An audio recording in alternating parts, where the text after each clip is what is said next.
Hey everybody, welcome back inside the loft. It is mid-November and the cold is starting to suck. So let's grab a blanket, some warm tea, and I have a story to tell you. So about 3 weeks ago, we are getting ready to go into what I call the final push to premiere The Adventures of Zuki in the Mystery Forest. That is my first immersive novel. It's really my first novel ever. We have published another book at the Discovery Loft called You're Worth It, but that was really one of our books we took to use a system design template around, so we were able to publish it. We did all the processes that we've done for the other books, but it was really to help us set the framework for how we were going to operate when we released the book we wanted to release, which was The Adventures of Zuki in the Mystery Forest. So that being said, we went through the first round, we built the system, we built the framework around You're Worth It. The printer was honestly fabulous. I didn't have any trouble with the printer. It moved pretty quickly, pretty smoothly, and the books came right when they said they were, and they looked exactly how I expected them to look. So anyways, we go and fast forward a little bit after the You're Worth It books. We're getting close to needing to get Zuki into the printer, in order to meet the timeline of late October, early November for our release. And my back goes out. Not like, oh, I bent over and ow, out. I literally passed out. I had a vasovagal syncope due to the pain from my lower back. It was crazy. I've never had one of those in my life. It was actually nuts. I was standing in my bathroom and my husband's side of my head just went, whoop, and I went out. But the pain had been so excruciating that I understand why that happened. But that being said, I ended up formatting most of the Zuki book while I was in one of the most debilitating pains I've ever been in my life. So then I decided, I really wasn't fully there. I was either on pain meds, some muscle relaxers, or just in straight pain. So I figured the best thing to do to honor Zuki's book, because Zuki's book was it's not really about a dog at all. The character is my dog, and it was really supposed to start as a children's book about my dog Zuki. However, as I started writing it, I really started processing a lot of the things that were inside my mind, which happened to be how I see the world and how it all got started, between 0 and 35 at the time. So Zuki's book became very personal to me. It became a piece that was literally living architecture of what was living inside my mind. And it became a way for me to convey it to other people so they could walk through the framework that I built about my internal processing system and how they could maybe in turn use it as a mirror to navigate their own internal processing, whether this is for the adults or the children.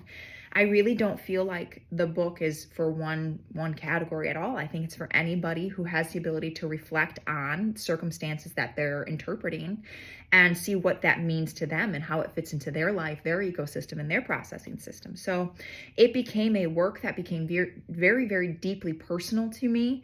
So I wanted to do the absolute best possible when I went to market with this book, because I didn't want people just to buy it. I wanted them to read it, to consume it, to process it, to break it down and see what it meant to them. But I wanted it to fit the bill of what traditional publishing really demands from people. So I wanted to come out and I wanted this book to be excellent. I wanted the visuals to be excellent. I wanted them to be compelling, immersive, and I really wanted to convey what was inside my mind on the outside, which is no easy task. I'll tell you that first and foremost. It's no easy task to do. So I hire them for formatting. It costs, about $500. And I think, well, that's worth paying the price, because I was pretty much on pain meds while I did it, and I want it to look a certain way. So we get it submitted. And what really looking back, my back going out was the first signal that said, slow down. We don't have to go this fast all the time, Cass. But I didn't listen to my system, even though those signals are now part of my framework, and I've got a protocol for them that says if I'm getting signals that say something's outside the norm, something's wrong, my new protocol says I listen to it, because I've been living in a world and in my life where I haven't listened for so long, to where by the time I listen to the signal coming, it's catastrophic, and I hate catastrophe anymore. I come from chaos. I have learned to work within chaos, but I no longer want to be an active participant in continuing it. I just don't. My greatest desire is to operate outside of the chaos and make sense of it when I need to, but not to be an active participant in making it swirl. So I ignored the first signal despite my efforts I've put in place to make sure I don't do that. So that was the first red light I blew right through. The next one was the printer, or excuse me, the publisher printer. They're printers and they do formatting. So I wasn't having them publish or edit. I just wanted them to format the way the words fit in the pages in the book. And, you know, they said a lot of great things. That's exactly what I was looking for. I was very happy to get started. And then came the first delay. I got an email saying, just want to let you know, your book's not going to be out by when they said it would. It's going to be delayed. We have a lot of people who quit, we're understaffed. And that was really my second opportunity to stop and say, let's slow this down. But I was so driven by the pressure that I was putting on myself, the pressure that I was perceiving in the world around me. I had made some claims and some statements that we would be releasing this book this fall. So I started to build, that pressure started to build around me and really inside my system. That pressure started really tuning out the signal and filling up all the space that I had for the book. The year I spent writing the book and developing it and processing all the different pieces and the characters and the arcs and everything that came together inside the book. And here I was at the tail end of it, letting the pressure lead the way and not the process. So that was the first delay, then came a second delay. At this point, we're about 2.5 weeks out from our in-person event. So I'm getting a little worried. I'm feeling the pressure myself. I'm getting messages from other people. Are you going to be ready? And the truth was, I didn't know. I didn't know what was going to happen. I didn't know if it was going to happen. I didn't even know what the book was going to look like, but I knew it was like 2.5 weeks away, and I still didn't have anything from the formatter. So I get then I get a version back, a proof. You get a proof, you read through it, and then you push approve. So I decided I wanted to have one book printed that I could really work with, and then send in all of my reviews for the editing, or excuse me, the formatting. But unfortunately, by the time we got the proofs and I was able to approve the proof to get the proof book in person, it was about 2.5 weeks. We had 2.5 weeks before we hit the market. Honestly, only 2 weeks at this point, because we got the books the week we went on sale, because we went on sale October 24th, which was the 1-year anniversary of Zuki, us starting the Zuki project, my kids and I. And then we had the event 1 week later. So we got the book proof in the mail, I believe the Wednesday before the Friday. Or was it the Thursday before the Friday? The Thursday before. So we got less than a week to go to market, and I just now have the proof in my hand. And the truth is, I got another signal and I blew right past it, as you can imagine. I flipped through the book. I don't even know where it is now, where that proof book is. And the book just cuts off at the end. It's not a complete proof. And I'm looking at it and I'm like, oh my God, this is not a complete proof, but it looks good enough. I'm 5 days away from going to market with this book. So I am literally feeling the internal pressure to not let everybody else down that I've told this book is coming for. And I realized what I did was I created a lot of unnecessary parameters for myself to operate in, simply because, I haven't taken time to really understand that. So I'll do that later. Why did I do that? I'm going to think about. But I was doing it nonetheless. So I open up and I give the editor and the printer a call, and I say, hey, the book there's no end. She's like, oh, that never happens. And that should have really been my signal. Not, oh, I'm so sorry that happened, not let's get it fixed right away, but it was that never happens to us. And I was like, dang.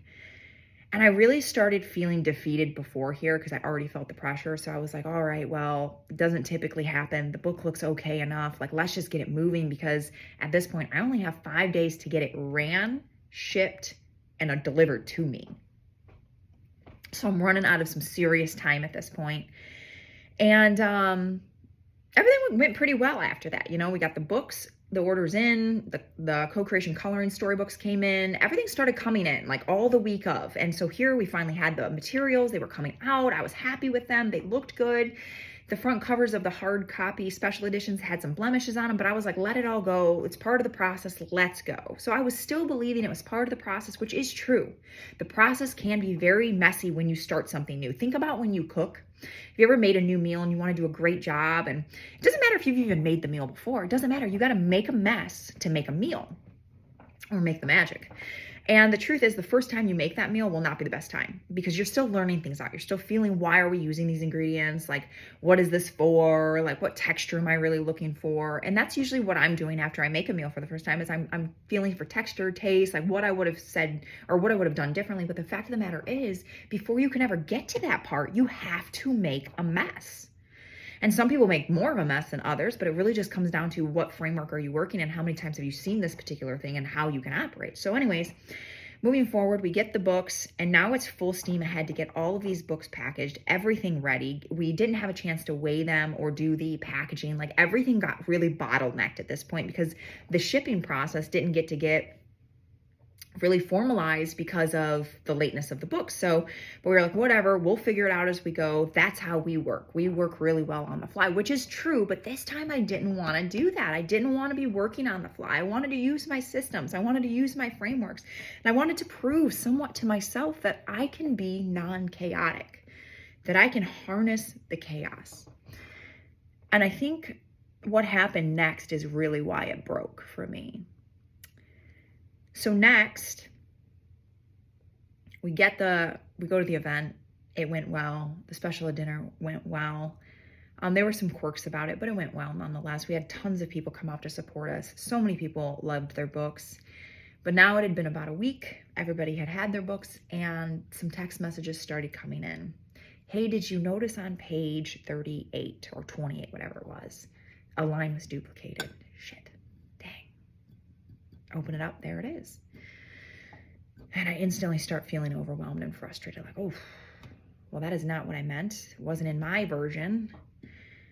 And I really think I started believing that I didn't belong in this market. I didn't belong in this industry. It was true what all those voices had said my whole life, that I wasn't a writer, that I wasn't a good reader, that, I was always going to be average. And here I was trying to convey something so deep, so important, and so meaningful to me. And there's stupid little errors, like one sentence repeated itself. And I just felt devastated. And in some ways I was mad at myself for feeling devastated because I thought I was beyond this point. Like getting upset and letting everything crumble. And like I had already in my mind resigned to the Discovery Loft is a living ecosystem and platform. It is a representation of what happens internally inside of my body or my cognitive processing. Maybe it's interactions with my children and interaction with their cognitive development, with my processing, with my development. Maybe it's an interaction with a co-collaborator brand that I'm helping develop and storify. Either way, it's all living and changing and growing, and iteration is such a huge part of our process. To iterate is literally what we're here for. I tell my kids that all the time. That's iteration 1. Keep going. What does it look like if you keep going back to the same work? You keep using that same recursive method to go through and refine it and see what other nuggets of gold you haven't dug out of this piece that you were able to formalize in your head. And how do we refine it and shape it until we can convey it to somebody else? And I don't believe that we have to wait to the end to start conveying people things, which is why I said get the Zuki book out, which is why many of the pieces that we release on our ebooks that we published online or products, they're a version of where we're at right now. And the Discovery Loft doubles not only as a publishing and creative studio, but it's the homeschool container that I'm teaching my kids inside of. How we create, how we live, how we work, and we work in iteration. It's not failure. It's how we learn. It's how we're building the framework for what we'll build off of from here on forward. And that framework that we're built with in the beginning is so tough to redo. So it's of utmost importance that I make sure to go back in with my kids and I develop good, sturdy, strong framework for them to work through.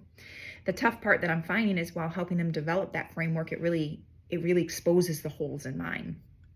So anyways, I get those messages and I'm bummed. I'm bummed. I get a message that there's another one on another page. And so it ended up being 2 or 3 mistakes the formatter made and that I missed. And truthfully, a lot of people were mad at the formatter. I spent good money. I trusted them. It was their responsibility. But in phase 1, I got really down and I thought it didn't belong there. And I really felt like this is proof that I don't belong creating in this space. And that was hard because truthfully, what we all want is to be understood. But then you have that fear of what if somebody understands me and they don't like it? Or worse, they misunderstand it and they think I meant something I didn't. So it really just justified all those thoughts, and just, I'm not meant to be in this space. Fast forward to the next week, I got a text message from my brother. My older brother texted me, and I'm actually going to have him on the show next week or the week after. I don't know what date it is. Anyways, and my brother texted me the craziest thing. He said, I asked him how he liked the book, and I apologized for the mistakes in it because I was texting people and letting them know that there was a few formatting errors. And my brother said it was a really good story. And he said, the thing he said next blew my mind. It changed my perspective in an instant. He said, I didn't really care for Jeff. He was a real negative Nancy. And I was actually in my bedroom plugging my phone in when I read that. And I literally just leaned into my bed and I thought, how interesting. He thought Jeff was a negative Nancy. Now, I won't get into who Jeff is, but I highly identified with Jeff throughout the story. Like, I really felt like, even though it was Zuki was the main character, Jeff was really me as the guide inside the story.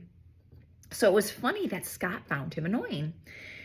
So I instantly reframed, and I thought, this is so interesting. I need to know more, because I don't see, so the way the book is designed is it's designed to be a framework of how I worked through that story in my head, but it's designed for you to see it and internalize it and digest it in your own way. So I found it incredibly interesting that what Scott would do was actually internalize and see Jeff as a totally different character than I did. And I thought, well, this is exactly what I meant. So then Scott and I went on to have a further conversation. He said a couple more things that hit me like, ooh, dead in the middle. You know what I mean? And he said, I didn't care for Jeff because he seemed like he was a know-it-all. I really like Zuki and his energy. And he said, I wouldn't have trusted Shimmer. And what he said exactly with Shimmer was interesting. He said, I couldn't trust Shimmer because we're talking about survival. And that's where everything changed for me. And I'm sorry it's taking me 17 minutes to tell you that, but that's where it changed. So then I'm thinking, oh my goodness, it's working. Exactly what I designed with the flaws inside of it and all, it was still working. It was mirroring his inner consciousness and how he metabolized that story and each character in it, and how they played a role probably in how his internal framework is set up, which is obviously I have insight to because he's my brother. However, it made me realize this is going to work like this with everyone. That's how it works, which is probably how most literary works work. So anyways, then I start getting pictures of kids doing their co-creation coloring books, and I'm seeing textures and colors and patterns in the coloring that I didn't expect. And I thought, oh my goodness. So we start running some different analyses of these coloring pages, and we're seeing kids are really telling us a lot about what's happening inside of their perspective while they're coloring. Look at the texture they're coloring. Look at the colors they chose. It's so interesting they chose to start with that page. And all of those fears and those doubts and those worries and everything that was bogging me down and telling me to trash all those books because they had a repeated line in it came fully to a screeching halt that said, what are you doing, Cassie? This is exactly what you designed the book to do. It's exactly why you dove deep into the middle of the psyche of the middle of your mind, excavated and wrote it into a translatable way for other people to see. And here you are ready to throw it all away. Why are you doing that? I ask myself. Why are you doing that? And I realized why I was. Because it was my way of controlling how other people might perceive me. And if I threw the books with mistakes away, I could do them again, and no one could perceive me as not being excellent. And that's when I realized I'm not here for excellence. I'm here for resonance. And I got clouded and I got confused along the way. So I'm here telling you this very long-winded story, if anyone out there is still with me, that creating is a messy, messy process. But it's something we have to do if we want to see what's inside of our head come to life. And if you're a creator, it doesn't mean you're just an artist. It doesn't mean that you're just a home builder. It doesn't mean that you materialize things that people can hold. Maybe you materialize a framework that people can read and use for their own process through the fog. Maybe it could be just that signal that reaches somebody else that's lost. And I'll tell you what, if we all stop creating because of what imperfection might show to somebody else, we would create nothing.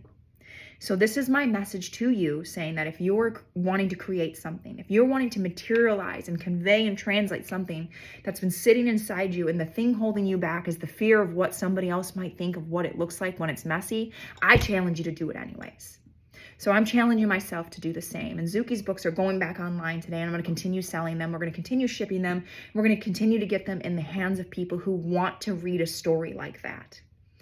The next run, we will fix the edits. We will fix the formatting, and it'll be better. But that's the iteration in our process.